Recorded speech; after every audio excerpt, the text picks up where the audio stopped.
Welcome back, my name is Carrie, and today I've got some good news for manufactured home pricing. It's been a minute since I did one of these price update style videos, but I've been getting a lot of requests for the goods that may or may not help you in your buying decision. I started making manufactured home videos on YouTube back in 2020, and pricing in the industry has been a roller coaster like nothing I've ever seen, dating all the way back to 2009. If you've been subscribed to the channel since even last year and have been wondering what happened to the price update videos, well, there just hasn't been much to update.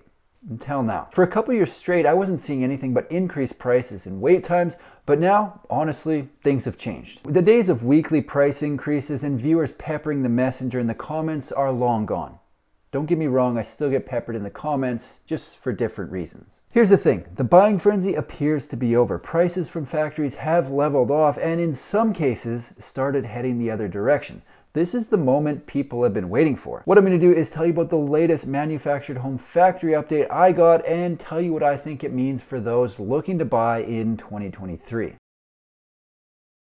If you hadn't noticed, the manufactured home market was absolutely booming the last few years, along with the rest of the housing market. When things were really haywire, I was using this channel to relay the information I was getting from a factory I was dealing with, and at one point it seemed like I was making one of these videos per week, mainly just talking about the price increases I was getting. For reference, prior to 2020, in my experience, it was standard for a factory to increase their pricing 0, 1, or a maximum of 2 times per year, depending on the housing market and inflation, which directly impacted how busy the factory was. Looking back, if you would have told me at the start of 2020 how many price increases we're going to get over the next 24 months, I'd have said no chance. No chance. From July to the end of 2020, we saw 2 price increases and 3 material surcharge increases. As far as I'm concerned, as the material surcharge relates to me and the customer, it's just a fancy word for a price increase. Nobody's fooling anyone. So if you think about it, we had 5 price increases packed into the second half of 2020, which is the equivalent of 3 to 5 years of price increases into 6 months.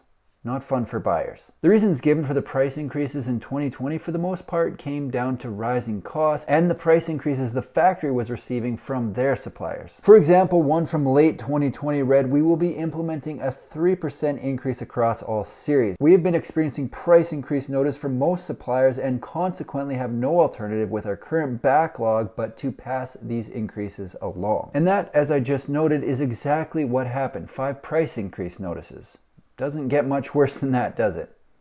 Wrong. It does.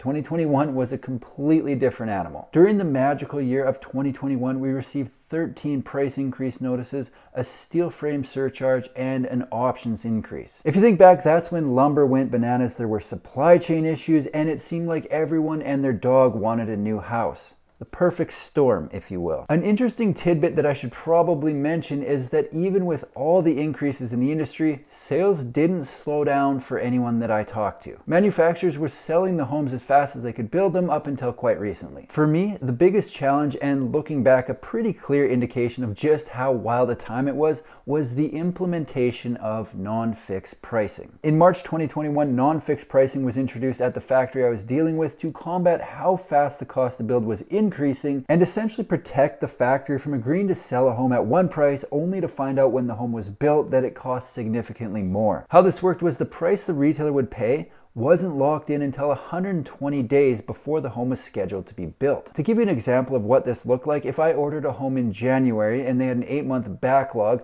I wouldn't find out how much I was going to be paying until 4 months after ordering the home. That's like going to Subway and ordering the cold cut combo, but if the price of lettuce goes up between the time you order and pay, you're on the hook for the difference, meaning you're paying more lettuce to get more lettuce.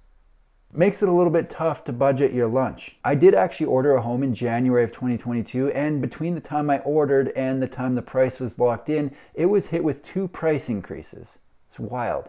Crazy times. The home was a spec, but if I had pre-sold it to a client, I either have to eat those increases or pass them on to the buyer. Not an ideal system, but a necessary system at the time. The good news is that in the last quarter of 2022, an update was sent out and the non-fixed pricing model was removed. Gone. Won't miss it. This was definitely a sign of the times and an indication that the pendulum is shifting back to the buyer. The update read pricing has seemed to stabilize, and as a result, we're happy that we're eliminating the non-fixed pricing process. That will give you confidence knowing that your standard base price will not change after sending in an order. This might not seem like a big deal, but trust me, it is absolutely massive news for anyone looking to buy, because let's be serious. Non-fixed pricing is outrageous. Keep in mind this update is from one factory, not a blanket statement for the entire industry. However, likely does mean that building materials have stabilized industry-wide. The update came after a couple price decreases, which I already posted about, so all in all, things are shaping up for buyers. Whenever I'm talking to companies, I ask how much interest they're getting, and even though they're still busy, it does seem to be down across the board from what we'll call frenzy times.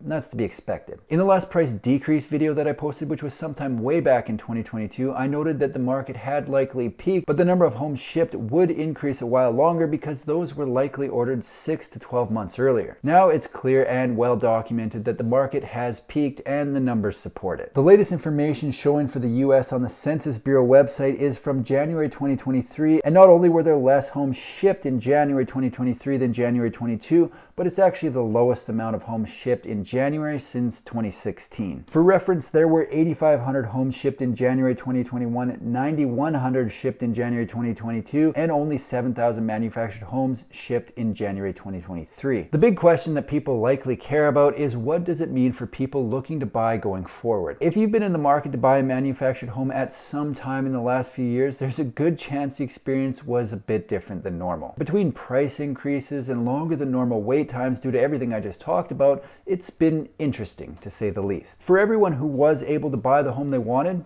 that's great. For those who haven't, the process might be getting a little bit simpler going forward as the market leveled out. One of the great things about the manufactured home and offsite construction industry as a whole is the ability to increase production when needed. And even though it doesn't happen overnight, companies have been making adjustments to meet the demand and get homes to customers in a reasonable amount of time. Companies all over North America have been making adjustments. Existing companies have been expanding and new factories have been built. On top of that, there's all the new companies entering the space that I've been featuring on my channel, and it seems like there's more of those on the way. With the market stabilizing, production increased, and new options available, I personally think it's going to be a pretty good time to be a buyer over the next couple of years. I think we'll see far more certainty on pricing with less chance of frequent unforeseen price increases and shorter build times. When you combine that with a couple trends I've seen picking up steam this year, I'm pretty excited about the customer buying experience in 2023. The first big trend to improve efficiency is standardization of plans. Some of the new companies entering the space offer 1, 2, or 3 models with not much in the way of customization to keep the factory running smooth and get homes to buyers faster. The second trend is automation inside the factory, again to improve efficiency and build more homes faster. The third trend that I've noticed is manufacturers going straight to consumer with the ability to pick floor plans and options right on the website. I think this will continue as people get more and more comfortable buying everything online. I ordered my groceries from the comfort of my sweatpants on Saturday, and it was amazing. It was very comfortable. Call me old-fashioned, but if I was ordering a home, yeah, I'd mess around with the options and pricing online, but I'd still probably want to see it in person before sending in the order. All in all, I think the manufactured home buying experience will be better for customers who are shopping now and into the next few years. The single biggest issue I was seeing in my market was non-fixed pricing, and I'm happy to announce that that is a thing of the past, at least with the factory that I was dealing with. Every factory in every market operates different depending on what's happening in that region, but hopefully by sharing what I'm seeing, it'll give people some clarity in 2023. 2022 was a big year for offsite construction, and I think 2023 will be as, if not more exciting, so I'll be following along with everything happening and posting updates right here on my YouTube channel.